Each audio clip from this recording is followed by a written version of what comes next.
এত কাছে থেকে যে বাংলাদেশকে দেখতে পাবো এটা আমি কোনোদিনই আশা করিনি।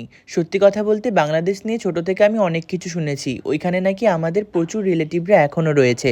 আমার পাসপোর্ট না থাকার কারণে আমি কোনোদিনও বাংলাদেশ এখনও যেতে পারিনি, কিন্তু খুব ইচ্ছে আছে যে আমি একবার বাংলাদেশ যাব। বাট আজকে আমাদের হঠাৎ প্ল্যানেই আমি বাংলাদেশকে এত কাছ থেকে দেখে ফেললাম। সকাল সকাল আমরা কলকাতা থেকে বেরিয়ে যাই টাকি যাবার উদ্দেশ্যে। শুনেছি টাকি 0 পয়েন্ট থেকেই নাকি বাংলাদেশটা দেখা যায়। আর কলকাতা থেকে মাত্র 4 ঘন্টায় আমরা পৌঁছে যাই টাকি রাজবাড়ি ঘাটে। যাই হোক, আপাতত মনের ইচ্ছা পূরণ করতে দূর থেকেই দেখে নিলাম বাংলাদেশ। ইচ্ছে আছে কোনোদিন বাংলাদেশের মাটিতে একবার হলেও পা রাখবো। আমার তো খুব প্রিয় জায়গা বাংলাদেশ। আর আমার ভ্লগ যারা বাংলাদেশ থেকে দেখছো তারা কিন্তু কমেন্ট বক্সে অবশ্যই একবার জানিও।